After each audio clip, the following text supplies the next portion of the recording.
अस्सलाम वालेकुम नाज़रीन, आप यूट्यूब चैनल देख रहे हैं। मैं इमरान खान। आपने गौर किया कि मिलिट्री एस्टेब्लिशमेंट को हमेशा सियासतदान क्यों बुरे लगते हैं? सियासतदान भी बुरे लगते हैं और वो सहाफ़ी भी बुरे लगते हैं जो सवाल उठाते हैं। सोशल मीडिया एक्टिविस्ट हों या ह्यूमन राइट्स के लिए काम करने वाले हों या वो वकला जो हक और सच की आवाज़ उठाते हैं, वो बुरे लगते हैं। जो भी पाकिस्तान में सवाल करेगा ना, एस्टेब्लिशमेंट को बुरा लगेगा। एस्टेब्लिशमेंट ये कहती है कि हमें आप हमारा जिक्र ना करें, हमारे कारोबार को ना छेड़ें। आप हमसे ना पूछें कि हम दर्जनों कारोबार कर रहे हैं तो क्यों कर रहे हैं, हमसे नहीं पूछना आपने। आप बोले सियासतदान करप्ट है, बेईमान है, 2 नंबर है। आप ये कहेंगे सहाफ़ी जो है वो कंप्रोमाइज्ड है, ये पैसा लेकर काम करता है, येलो जर्नलिज्म चल रही है, इसको गंदा करें। आप मौलवियों को आप गंदा करें कि ये जनाब अपनी अपनी 1.5 ईंट की इन्होंने मस्जिद बनाई हुई है और ये फिरका वारियत में पैसा बना, इनको भी गंदा करें। आप मौलवियों को बुरा कहें, आप सियासतदानों को गंदा कहें, आप सहाफ़ियों को गंदा कहें, आप वकला को काली भेड़ें कहें, आप अदलिया को गंदा कहें, आप जो मर्जी करें। पुलिस को आप गालियां दें जितनी मर्जी, कोई परवाह नहीं। लेकिन वो कहते हैं कि ये आपकी रेड लाइन ये है कि आपने मिलिट्री एस्टेब्लिशमेंट या उनके फैसलों या उनके मफादात के खिलाफ नहीं जाना। मैं आपको एक चीज बताता हूं कि ये प्रॉब्लम ये है कि जो आदमी भी इस कॉल को तोड़ता है, एस्टेब्लिशमेंट अपनी पूरी ताकत लगा के उसकी दुश्मन बन जाती है। नवाज शरीफ साहब ने 2-4 दफा ड्रामा किया कि मैं कॉल तोड़ने लगा हूं, तो इतने मियां नवाज शरीफ साहब को इन्होंने झटके दिए कि मियां साहब ने कहा नहीं जी, मेरी तौबा, साड़ी सारियां दी तौबा, साढ़े पूरे टब्बर दी तौबा, जिन्हें बूट दोगे उन्हें पॉलिश कर देंगे। मियां साहब ने अपना पैंतरा ही बदल लिया। जुल्फिकार दी भुट्टो ने ये कॉल तोड़ा तो जुल्फिकार दी भुट्टो ने आखिर में जाके तोड़ा। सारी जिंदगी वो एस्टेब्लिशमेंट के साथ ही रहे, तो उनके साथ देखें क्या हुआ, फांसी पे चढ़ा दिया। जब बांग्लादेश के लोगों ने यह खौल तोड़ा तो मुल्क ही तोड़ दिया इन्होंने। जब यह खौल तोड़ा बेनजीर भुट्टो ने, तो उस वक्त बेनजीर भुट्टो को कत्ल कर दिया गया। अब यह खौल इमरान खान साहब ने तोड़ दिया और तकलीफ हो रही है। मैं चंद चीजें आपके सामने देखना, ये कितना इंटरेस्टिंग है। डॉक्टर अमजद साहब है, डॉक्टर अमजद अली साहब, ये पाकिस्तान तहरीक इंसाफ के मेंबर सूबाई असम्बली है खैबर पख्तूनख्वा से, मालाकंड से। इन्होंने एक स्टेटमेंट दिया असेंबली में खड़े होकर। अब मुझे बताया ना किसी के पास जवाब है। डीजी आईएसपीआर की पूरी प्रेस कॉन्फ्रेंस घंटों वो बोलते रहे, वो 2 जुमलों में बाढ़ के रख दी डॉक्टर अमजद अली ने। क्योंकि याद रखिएगा, फौजी का काम सिर्फ लड़ाई करना होता है, बयानियां बनाना नहीं होता। वो बना ही नहीं सकता, उसका काम ही नहीं है बेचारे का। ना फौजी कारोबार कर सकता, कब्जा कर सकता, कारोबार नहीं कर सकता। यानी अगर फौज ने कारोबार करना है तो फिर उन्हें खुला मैदान चाहिए, फिर उनके मुकाबले में कोई नहीं आना चाहिए, फिर उनका कारोबार चलेगा। अगर आप एक जैसा सबको माहौल दे, एक जैसी फैसिलिटी दे, तो ये कारोबार भी नहीं कर सकेंगे। जहां मुकाबला आ जाएगा वहां फारिग हो जाएंगे। तो ये अब इसमें ना डॉक्टर अमजद अली साहब का बयान, उन्होंने कहा 3 घंटे में आपने खबरें चलवा दी और दावे कर दिए कि 3 घंटे में अफगानिस्तान की 36 चौकियों पर कब्जा कर लिया गया। अब एक चौकी पे दर्जनों लोग होते हैं, तो 3 घंटों में आपने 36 चौकियों पे कब्जा कर लिया। कौम ये जानना चाहती है कि 3 महीने में आप बाजोड़ से सिर्फ 500 दहशतगर्दों को क्यों नहीं निकाल सके भाई? अब ये सवाल का जवाब देना कोई कि 500 दहशतगर्द बाजोड़ के अंदर है, 3 महीने में आप नहीं निकाल पाए। पहले गुड़ तालिबान कह के उनको लेकर आ गए कि जी मुज़ाकरात करनी है, बात करनी है, गुड़ तालिबान कह के उनको ले आए। उन्हें गैर मुसल्ला भी नहीं किया, लाकर उनको बिठा दिया कि जनाब पाकिस्तान तहरीक इंसाफ की मंजी ठुक जाएगी। अब हुआ यह कि वो गले पड़ गए। 3 महीने में आप उनको वहां से नहीं हटा सके। 3 महीने तो कम टाइम बताया, लेकिन इससे ज्यादा 500 तालिबान कंट्रोल नहीं हो रहे या टीटीपी कंट्रोल नहीं हो रही, दहशतगर्द 500 कंट्रोल नहीं हो रहे, और उधर 3 घंटों में 36 चौकियों पर कब्जा कर दिया। अब ये सवाल पूछा, सवाल तकलीफ तो देगा। फिर यह भी तनकीद की गई सूबाई असम्बली में, क्योंकि इजलास चल रहा था वहां पे। नए वजीर आला खैबर पख्तूनख्वा सुहेल अफरीदी ने भी वहां पे खिताब किया। खून रेजी के बाद मुज़ाकरात करने पर भी तनकीद की गई कि जनाब इमरान खान आपको पहले कहता था कि मुज़ाकरात करो अफगानिस्तान के साथ, तब आप जिद कर रहे थे, तब आप फतवे बांट रहे थे गद्दारियों के, बगावतों के, मुल्क दुश्मनी के, और अब आपको मुज़ाकरात करने पड़े हैं। तो खून रेजी से बचने की कोशिश क्यों नहीं की? अगर आप इमरान खान की पहले बात मान लेते तो इतना खून ना बहता पाकिस्तानी जवानों का, और वहां पे जो अफगानिस्तान के अंदर लोग मारे गए उनका भी ना बहता। हत्ता कि इन हमलों के अंदर बहुत सारे पाकिस्तानी मजदूर जाँ बाक हो गए जो अफगानिस्तान में काम कर रहे थे। बमबारी हुई, वहां पे हमारे अपने मजदूर मारे गए, उनकी लाशें पाकिस्तान में आई हैं चमन बॉर्डर से। तो ये नादरीन, और हलाल अहमद ने वो लाशें जो है वो वसूल की थी। तो खून रेजी से पहले करना चाहिए था ना, इमरान खान की बात पहले मान लेते, पहले इन्होंने मानी नहीं।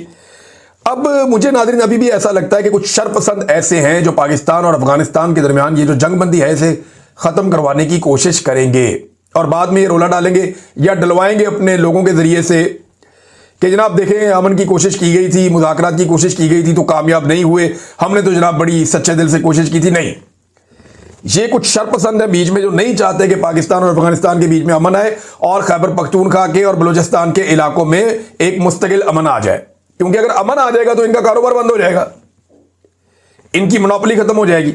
लिहाजा अमन की कोशिश करनी चाहिए, सबको मिलकर करनी चाहिए। एक बात पीर अदनान कादरी साहब ने शहबाज शरीफ साहब को कही, बात तो सच है मगर बात है रुसवाई की।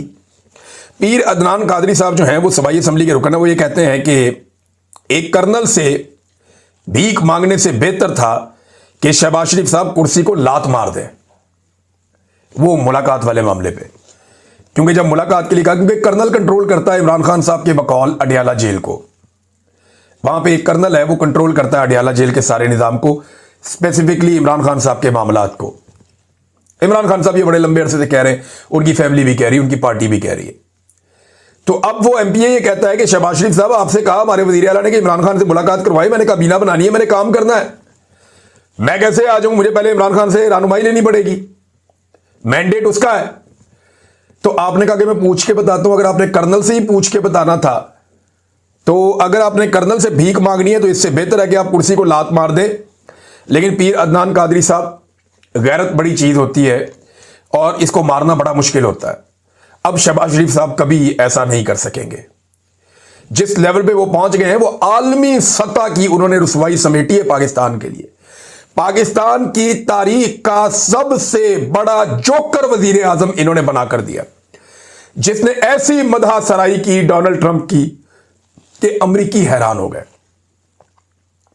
जिस बंदे पे अमेरिकन एहतजाज कर रहे हैं लाखों की तादाद में निकलकर, रोला पड़ा हुआ है पूरे अमेरिका के अंदर, पूरी दुनिया में लोग कह रहे हैं यार ये क्या हो रहा है, और दुनिया भर का मीडिया हैरान, दुनिया भर के जो समझदार अकलमंद लोग हैं वो सारे हैरान कि यार इस लेवल की खुशामद तो कोई नहीं करता, इस लेवल पे तो कोई नहीं गिरता। देखो अरबों का तो अपना तरीका ना, किसी ने जहाज दे दिया, किसी ने सोना दे दिया, किसी ने बहुत बड़े बड़े तोहफे दे दिए, किसी ने इन्वेस्टमेंट दे दी और आदि रख लेते हैं, इसके बाद पैसे नहीं देने का ये गेम चुक दो। तो जनाब शहबाज शरीफ साहब तो आलमी सतह के ऊपर ये पजीराई समेट चुके हैं, शू शाइन बॉय इनका नाम जो है वो रखा गया है। तो अब आप इनसे तवक्को नहीं कर सकते पीर अदनान कादरी साहब, खातिर जमा रखें। नादरीन, एक अनाउंसमेंट खैबर पख्तूनख्वा हुकूमत की जानिब से, और ये बड़ी पॉजिटिव और अच्छी अनाउंसमेंट है, मैं आपके सामने रख देता हूं और इसके लिए हम शुक्रिया भी अदा करते हैं खैबर पख्तूनख्वा की हुकूमत का। उन्होंने शहीद अरशद शरीफ के नाम से एक यूनिवर्सिटी बनाने का ऐलान किया जर्नलिज्म पे। हम उम्मीद करते हैं कि पहले भी इस तरह के ऐलानात सिर्फ हुए लेकिन अमली इकदामात नहीं हुए, और अब हम उम्मीद करते हैं कि अमली इकदामात होंगे। सुहेल अफरीदी साहब की ज़ेर सदारत बाज़ाब्ता इजलास हुआ और 8 फरवरी इंतखाबात में अवामी मैंडेट के एहतराम के हवाले से भी उन्होंने एक बड़ा फैसला किया। उन्होंने कहा जो ब्यूरोक्रेट्स खड़े रहे और डट गए और उन्होंने नाइंसाफी नहीं की और हकीकी रिजल्ट्स जारी किए, उन्हें रिवॉर्ड किया जाएगा, उन्हें शाबाश मिलनी चाहिए। क्योंकि देखिए जितने भी खैबर पख्तूनख्वा में वो ब्यूरोक्रेट थे ना, उनको खुड्डे लाइन लगा दिया गया। एस्टेब्लिशमेंट ने धांधली की पूरी कोशिश की, खैबर पख्तूनख्वा में कई ब्यूरोक्रेट भी डट गए थे कि इससे ज्यादा हम नहीं कर सकते, वन साइडेड वोट पड़ा है, क्या कर रहे हैं आप। जैसे वो एक डट गया था रावलपिंडी का कमिश्नर। तो थोड़ा चले पहले आपको ये खबर देने से पहले रावलपिंडी के कमिश्नर का मैंने कहा था आपको बताऊंगा, तो मैं आपको बता देता हूं, मेरे पास फर्स्ट हैंड इंफॉर्मेशन है। रावलपिंडी के कमिश्नर को सब पूछते हैं ना वो कहां है, वो कहां है, मैं बताता हूं कहां पे। रावलपिंडी का कमिश्नर रावलपिंडी में ही है, रावलपिंडी की एक सरकारी इमारत के अंदर है, उसके पास कोई टेलीफोन नहीं है, उसके पास दुनिया से राब्ते का कोई निज़ाम नहीं है, टेलीविज़न वो देख सकता है, अखबार वो पढ़ सकता है, उसकी फैमिली उसके पास मौजूद है और वो आज भी अपनी बात पर कायम है। अभी जब मैं बात कर रहा हूं, जब मैंने ये इन्फॉर्मेशन इकट्ठी की थोड़े दिन पहले, तो जिस बंदे ने मुझे ये मालूमात दी उसने कहा जी वो अपनी बात पे खड़ा है, हमने उससे बात करके देखा, वो बंदा अपनी बात पे खड़ा है। हाँ, उसको वहाँ पे एक निगरानी है पूरी एक सरकार की, पूरा एक सिस्टम है, वहाँ पे सरकारी बंदे बैठे हुए हैं जिस घर के अंदर उसको रखा हुआ है, और उसका वजन बहुत कम हो गया, शुगर का उसको मर्ज है, गालिबन कोई हार्ट का भी इशू है उसको, और वो पहचाना नहीं जा रहा था। यानी जिस शख्स ने रावलपिंडी के कमिश्नर लियाकत चट्टा को देखा, उसने बताया कि जिस आदमी ने प्रेस कॉन्फ्रेंस की थी, अगर आप अब उसकी शक्ल देखें तो आप पहचानेंगे भी नहीं। उसने कहा जी वो बहुत कमज़ोर हो गया, उसका वेट बहुत कम हो गया और वो शुगर का मरीज भी हो गया और उसको दीगर मल्टीपल मेडिकल इश्यूज हैं, लेकिन उसे एक घर के अंदर बंद किया गया है और उसकी पूरी फैमिली का नाम ECL में डाला गया ताकि इनमें से कोई भी पाकिस्तान से बाहर ट्रैवल ना कर सके। और हर एक को इन्होंने अपनी नजर में पूरी रियासत में रखा हुआ है कि ये आदमी जो है ये चोरी पकड़ रहा था और 13 की 13 सीटों के ऊपर ये कह रहा था ये 50-50, 70-70 हजार से पाकिस्तान तहरीक इंसाफ जीती हुई थी, हमने रिजल्ट बदल दिए तो भाई मेरा जमीर गवारा नहीं करता। वो आदमी अभी भी जिंदा है, वो आदमी अभी भी अपने मौकिफ के साथ है। वो ये कहता है मैंने गलत नहीं किया, मेरा रब जानता है मैंने गलत नहीं किया। और उसको उन्होंने बंद किया हुआ है एक जगह पे, और वो सरकारी इमारत है, बाकायदा एक घर है जिसके अंदर उसको रखा हुआ है, लेकिन निजाम पूरा मफलूज किया हुआ, उससे किसी का राब्ता नहीं होने दिया जाता। ये निजाम बनाया गया वहां पे। तो ये मैंने आपको बताना था, बता दिया आपको मैंने। भारत आगे चले। वो कह रहे हैं जी कि 8 फरवरी 2024 के आम इंतखाबात में अवामी मैंडेट पर डाका डालने की कोशिश की गई। वजीर आला ने ब्यूरोक्रेसी और पुलिस को खराज तहसीन पेश किया जिन्होंने दबाव के बावजूद अवामी मैंडेट का तहफ़्फ़ुज़ किया। बाद सरकारी अफसरान जिन्होंने अवाम का साथ नहीं दिया और उनके खिलाफ कार्रवाई होगी। चीफ सेक्रेटरी को हदायत कर दी गई है कि ऐसे अफराद की निशानदेही करके सख्त कार्रवाई की जाए जो अफसरान अवाम के साथ खड़े हुए, उन्हें रिवॉर्ड किया जाए। वज़ीर आला खैबर पख्तूनख्वा मोहम्मद सुहेल अफरीदी ने शहीद अरशद शरीफ की कुर्बानियों को खराज तहसीन पेश करते हुए उनके नाम से university of investigative and modern journalism के क़याम का ऐलान किया। ये मेरी इनसे बात हुई थी एक रोज़ कबल। सुहेल से डायरेक्ट मेरी बात नहीं हुई थी, वो मेरी चंद दिन पहले हुई थी, 3-4 दिन पहले हुई थी। लेकिन ये सुहेल अफरीदी के करीबी साथियों ने मेरे से रब्ता किया था एक दिन कबल, और कुछ खबरें मैं उनसे पूछना चाहता था, कुछ चीज़ें वो डिस्कस करना चाहते थे। तो मैंने उनसे ये गुजारिश की थी कि आप शहीद अरशद शरीफ के नाम से कोई तालीमी इदारा या उसका कोई एक जो है वो पूरा एक जो सेक्शन होता है वो उनके नाम से आप मंसूब करें। माजी में इस तरह के अनाउंसमेंट हुए लेकिन अमली तौर पे ऐसा नहीं किया जा सका। तो हम ये उम्मीद करते हैं कि अब क्योंकि एक नया वज़ीर आला है तो हमारे शहीद को उसका मुकाम दिया जाएगा, कम से कम खैबर पख्तूनख्वा में जहाँ पे एक अवामी हुकूमत है। तो इस पर उन्होंने, जो मेरे दोस्त थे, उन्होंने वादा किया और अब सुहेल अफरीदी साहब ने यह अनाउंसमेंट की है। वो मुझे बड़ी खुशी है इस बात की। फिर उन्होंने कहा शफाफियत, मेरिट और करप्शन फ्री गवर्नेंस के हवाले से अहम इकदाम किए जाएंगे। करप्शन के खिलाफ जीरो टॉलरेंस पॉलिसी होगी, सख्ती से अमल दरामद किया जाएगा। मैं रवायती अंदाज में काम करने नहीं आया, हकीकी तब्दीली लानी है ताकि अवाम को एहसास हो कि उनका वोट ज़ाया नहीं हुआ। सियासी आज़ादी होगी खैबर पख्तूनख्वा में, और आईनी हुकूक के हवाले से अहम इकदाम उन्होंने किए। सूबे में 3 MPO के तहत किसी सियासी कारकुन को गिरफ्तार नहीं किया जाएगा, चाहे वो PTM का है, चाहे फजलुर रहमान का है, चाहे ANP का है, चाहे किसी भी जमात का है। 3 MPO के तहत किसी को भी सूबे में गिरफ्तार नहीं किया जाएगा। आज़ादी इज़हार राय हर शहरी का बुनियादी आईनी हक है। सियासी FIRs के तहत किसी सियासी कारकुन को या सहाफ़ी को किसी को हरासा नहीं किया जाएगा, गिरफ्तार नहीं किया जाएगा। सूबे के मखसूस सियासी कल्चर को बरकरार रखा जाएगा। ये जनाब सुहेल अफरीदी ने अनाउंसमेंट की है। तो हमारी तरफ से तो बहुत शुक्रिया जी। शहीद अरशद शरीफ की बरसी आ रही है 23 अक्टूबर को। इस हवाले से हमने यहाँ बरतानिया में एक प्रोग्राम किया, सुना है कुछ और प्रोग्राम भी होने जा रहे हैं। और इसके अलावा ये जो खैबर पख्तूनख्वा की हुकूमत ने कदम उठाया, सोशल मीडिया पे अगर आप आज खोलें और देखें तो हर तरफ शहीद अरशद शरीफ नजर आता है। क्योंकि देखिए उसे कत्ल करने वाले ये जानते हैं कि एक दिन वो कानून के कटहरे में आ जाएंगे। वो जो मर्जी कर लें, जितनी मर्जी जाली इंक्वायरियां करवा लें, जितनी मर्जी फाइलें बंद करवा लें, एक दिन ये कुर्सी उनके साथ नहीं रहेगी। लेकिन हम लोग यहां पाकिस्तानी मौजूद रहेंगे और पाकिस्तानी अपने इस शहीद का हिसाब लेंगे और इन्हें हिसाब देना पड़ेगा। ऐसा नहीं है कि ये बच जाएंगे। नाज़रीन, पाकिस्तान और अफगानिस्तान की जो जंगबंदी हुई है ना, इसमें एक चीज हमें अपने ज़हन में रखनी पड़ेगी कि चाइना ने दोनों मुल्कों पे इन्वेस्ट किया हुआ है।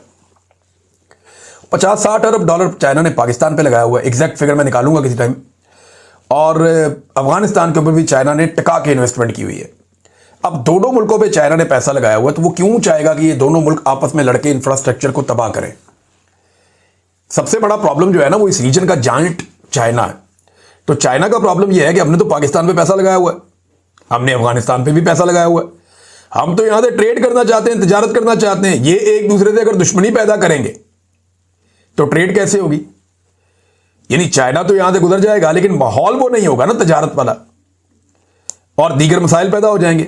तो चाइना को बड़ी तशवीश थी। अब चाइना राजी है कि इनके दरमियान एक सीज फायर हो गई है और ये सीज फायर बरकरार रहे उतना ही अच्छा है। आर्मी चीफ की एक्सटेंशन के दिन जैसे जैसे करीब आ रहे हैं नाजरीन, सब उसमें से अपना हिस्सा निकालना चाहते हैं। बहुत सारे ड्रामे पाकिस्तान में शुरू हो गए हैं। पहला ड्रामा आपने फजल रहमान साहब का देखा, फिर आपने देखा कि एमल वली खान ने बड़े सख्त अल्फाज बोले, लेकिन उसके बाद फिर उन्होंने माजरत कर ली। फिर एएनपी है, एमक्यूएम है, पीपल्स पार्टी है, आजकल सारे अपना अपना प्रेशर डाल रहे हैं। पीपल्स पार्टी ने 1 महीने का टाइम दिया, यानी 20 नवंबर तक का, क्योंकि 29 नवंबर को 28 नवंबर को जाके अनाउंसमेंट और 29 नवंबर को ये कंटिन्यू करेंगे आर्मी चीफ आसिम मुनीर साहब। लिहाजा पीपल्स पार्टी ने भी अपना मार्जिन रखा। तो सब इसमें से ज्यादा कमाना चाहते हैं। देखिए इतनी बड़ी कमाई होती है, एक्सटेंशन मिल जाए किसी आदमी को तो मुल्क अगले टर्न्योर के लिए उस आदमी की मुट्ठी में आ जाता है। पूरा मुल्क वो स्याह और सफेद का मालिक बन जाता है। वो जो चाहता है वो करता है। ये कारोबार बंद कर दो, ये वाला चला दो, जो चाहता है इस मुल्क से ताल्लुकात बना लो, इससे बिगाड़ दो, जो चाहता है वो। ये वजीर आजम वगैरह सदर पाकिस्तान के सारे कठपुतलियां हैं। ये लटरम पटरम होते हैं पाकिस्तान में फिलहाल। जो आदमी खड़े होने की कोशिश करता है उसका इमरान खान जैसा हाल करती है पाकिस्तान की मिलिट्री एस्टेब्लिशमेंट। लेकिन पहली दफा इनको टक्कर के लोग मिले, ये भी हम देख रहे हैं। अच्छा, अब इसमें जो है ना वो सारे अपना अपना हिस्सा निकालना चाहते हैं और अपना अपना जोर लगा रहे हैं। लेकिन जो भी काम ये करते हैं काम उल्टा हो जाता है। मौजूदा हुक्मरानों की मैं बात कर रहा हूं। देखिए इन्होंने कितना क्रेडिट लिया। जब आप क्रेडिट लेते हैं किसी चीज का तो उसमें जो खराबी पैदा होती है उसकी जिम्मेदारी भी फिर आपको लेनी होती है। यानी कोई काम हो रहा है तो आप कह रहे हैं जी बहुत अच्छा हो रहा है, ये मैंने किया है, और जैसे ही उसके अंदर खराबी पैदा हो जाए तो आप चुप करके नहीं बैठ सकते, फिर आपको यह भी कहना पड़ता है कि ये बुरा हुआ, मैं इसकी जिम्मेदारी लेता हूं। तो अब शहबाज शरीफ को और फील्ड मार्शल को, जिन्होंने इसका बहुत क्रेडिट पाकिस्तान में लिया और सबको कहा कि ये क्रेडिट हमें दें, और डोनाल्ड ट्रंप की तारीफें भी की कि जनाब गजा में जंगबंदी करवाई है, अब वो जिम्मेदारी भी लें जो इस वक्त कत्लेआम गजा में हो रहा है। यानी जो इतलात आ रही है उसमें 300 से ज्यादा फलस्तीनियों को जंगबंदी के बाद से अब तक निशाना बनाया है इसराइल ने, और लगभग 80 मरतबा हमले किए गए हैं, जिनमें 20 मुकामात पर फिजाई हमले किए गए हैं, यानी हवा से मिसाइल दागे गए। ये इस वक्त गाजा में हो रहा है। जो इमदादी सरगर्मियां चंद घंटों के लिए शुरू हुई थी या चंद दिनों के लिए कि जनाब तमाम जो इसराइली हैं जिनको कैद किया था हमास ने वो वापस मिल जाएं, लाशें वापस मिल जाएं, तो जब तक वो मिल रही थी तब तक इमदाद खुली हुई थी। साथ ही इमदाद बंद कर दी और उन्होंने स्टेटमेंट भी दे दिया कि अब गाजा को फिर जहन्नुम बना देना चाहिए, उनके वजीर ने कहा। तो अब इसकी जिम्मेदारी भी कबूल करें ना पाकिस्तान के वजीर आजम, पाकिस्तान के फील्ड मार्शल, ये सब लोग जो कह रहे थे कि बिगिनिंग से यानी शुरू से ही हम ट्रंप के साथ हैं, अब इसकी जिम्मेदारी भी कबूल करें। दूसरा, डोनाल्ड ट्रंप से जब यह सवाल किया गया और उससे पूछा गया, जर्नलिस्ट ने पूछा कि जनाब गजा में बमबारी हो रही है, वहां पे देखा कहां बमबारी हो रही है, गजा में बमबारी हो रही है, लास्ट नाइट भी हुई है, अभी हो रही है। तो जब ट्रंप को हकायक बताया तो ट्रंप ने इसका जवाब नहीं दिया। उसने कहा जी इसके ऊपर हम देख रहे हैं, फिर बाद में बात करेंगे। अभी कोई जवाब था नहीं, उसने खुद लाइल्मी का इजहार किया। लेकिन आप चीजों में पर्दा तो नहीं रह सकता, अब रिस्पॉन्सिबिलिटी लेनी पड़ेगी। नाज़रीन, हमारे दोस्त हैं पाकिस्तान में अमीर अब्बास साहब, आप सब उन्हें जानते हैं, बड़े अच्छे जर्नलिस्ट हैं, मैंने उनके साथ काम किया काफ़ी अरसा। वो बहुत बहादुर आदमी है और बहुत उसूल पसंद आदमी है। यानी अमीर अब्बास उन चंद लोगों में से एक है जो नताइज की परवाह किए बगैर मैदान में आता है। तो अमीर अब्बास साहब को एक मरतबा फिर, ये पहली दफ़ा नहीं है, पहले कई दफ़ा उनके साथ ये हुआ, एक मरतबा फिर अमीर अब्बास साहब को नौकरी से फारिग कर दिया गया।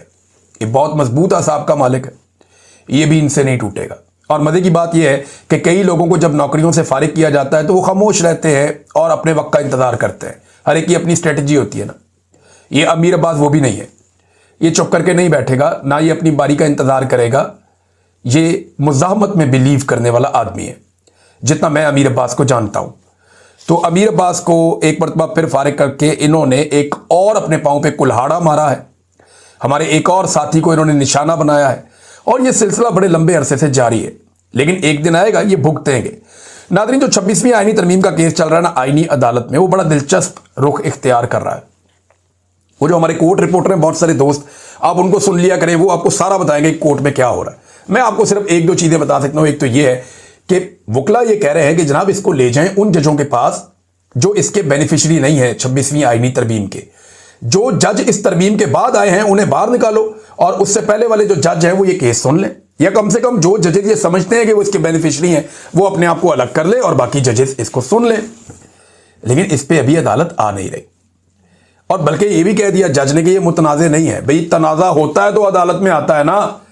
भाई मुतनाज़े 26वीं आईनी तरमीम है, तनाज़ा ना होता तो अदालत में क्यों आती? अदालत में तो आता ही डिस्प्यूट है, तनाज़ा ही आता है।